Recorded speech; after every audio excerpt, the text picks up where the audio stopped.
The group stage is now concluded for the 2024 Olympics. Those teams that are remaining are moving on to Paris to face off in the quarterfinals, which tip off tomorrow morning. And that, of course, includes the United States, who were able to come out of the group stage unscathed despite some levels of panic during the exhibition games. They weren't winning in convincing enough fashion, and they have sort of put all of that to rest, considering they have been unbelievable during these 3 games against Serbia, South Sudan, and Puerto Rico. Puerto Rico being the latest of that group to feel the wrath of Team USA at their peak. And this was a game where the United States had already clinched their berth into the quarterfinals. Puerto Rico had already been eliminated. So this was really a pride game, and Puerto Rico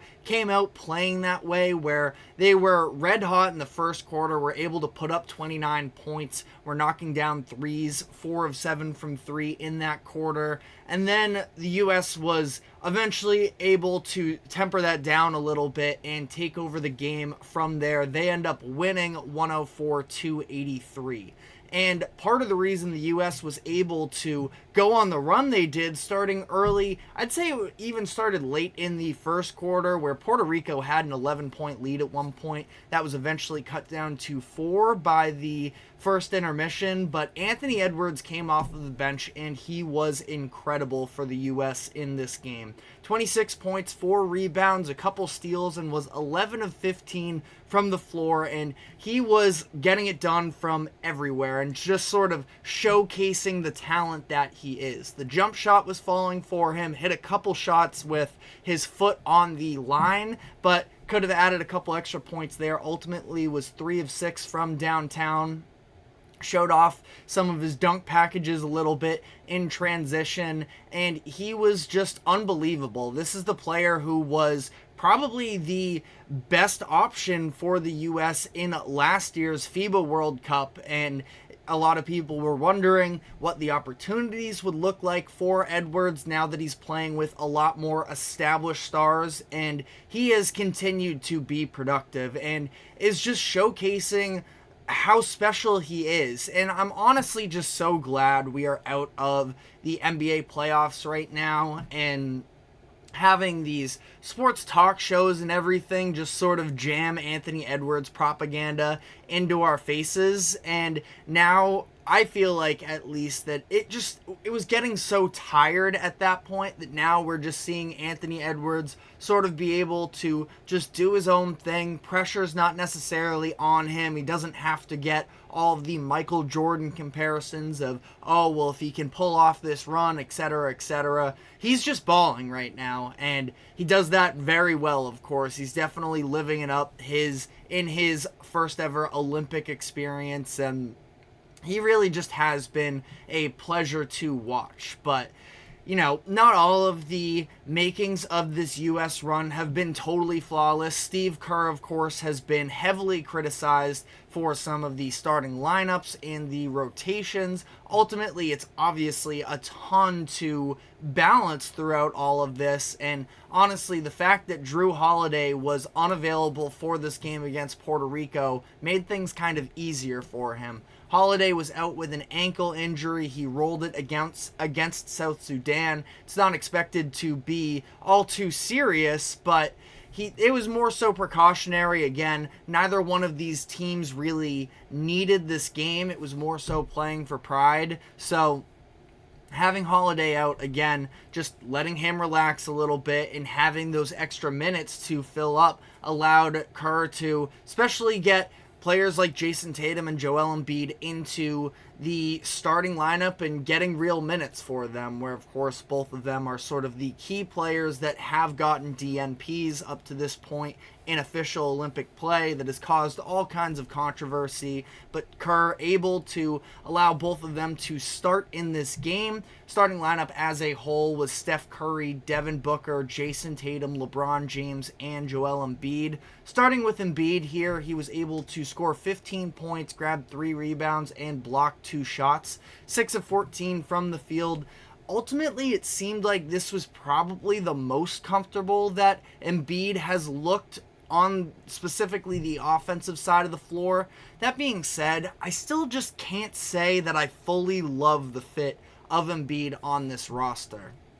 I just don't. He was still good in this game, of course. And again, it was probably the best that he's looked, but at the same time, I just don't think that Embiid's play style really is conducive to being a supplementary player where he isn't the number one option. He sort of has to be the focal point in my eyes and have the ball in his hands too, especially at this point. Given the physical limitations that he has, I still don't think that he looks 100% healthy. So that's why and he's still, again, 2 blocks in this game. He is at least a presence where even beyond the box score, him just standing there in the paint is a deterrent for opposing players. But it's not like Embiid can be the physical force that we know that he is because he's hampered with these injuries a little bit. So I do think that that definitely plays a role into all of this. And, he's going to be able to coast through here. You just kind of have to hope that by, the time the season starts in late October, November, whenever it is, that he is a lot healthier and better conditioned, which both of those sort of play into one another. But to the point about being the focal point of Team USA, I just don't think that role really exists on the team right now. You see 3 different leading scorers in 3 official games so far for Team USA. Curry probably has the ball in his hands the most, but so maybe you lean with that, especially the fact that his head coach is the coach of Team USA as well, and Steve Kerr. So maybe he's the focal point, but at the same time, LeBron also exists. He had 8 assists in this game as well. So I wouldn't really say there is a true number one option. And again, I just don't know if Embiid necessarily plays quite as well, or if his talent translates as much to being a supporting cast member. But other player that was in the starting lineup that's obviously gotten a lot of buzz this Olympics so far, Jayson Tatum. He recorded a double-double in the game, 10 points, 10 rebounds. He was 4 of 9 from the field, had a couple steals in there as well. He ended up leading Team USA in rebounds in this game, and this is where I do just sort of feel like Tatum, yes, obviously there is something going on right now with his jump shot that is becoming more and more of a concern as the longer it goes on.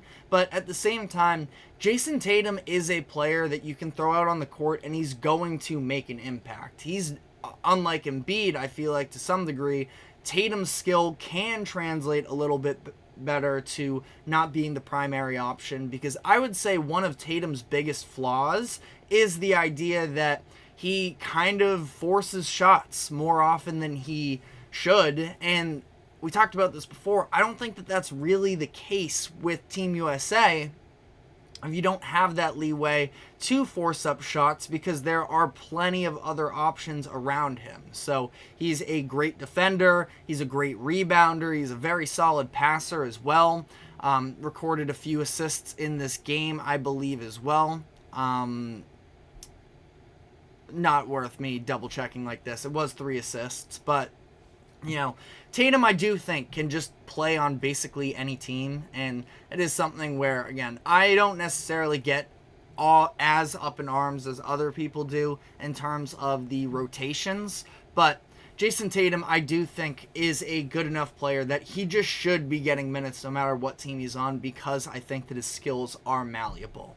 But we saw LeBron James pass a couple big-time marks and milestones in the South Sudan game. This time around, it was Kevin Durant becoming the all-time U.S. Olympic rebound leader, which he was able to surpass Carmelo Anthony for that title. He's also now 5 points shy of the all-time Olympic scoring leader. Now, he already is on the men's side, but now he has a chance to take home the entire title, surpassing the the women's U.S. basketball player that currently holds the record. So Kevin Durant, I think that when you look at his resume, I mean, it's kind of hard to argue against him of being the best Olympian of all time for the United States. Now, for a while it's been Carmelo Anthony, Melo. That's sort of been, I would say, the biggest sort of stripe on his resume is the fact that he is,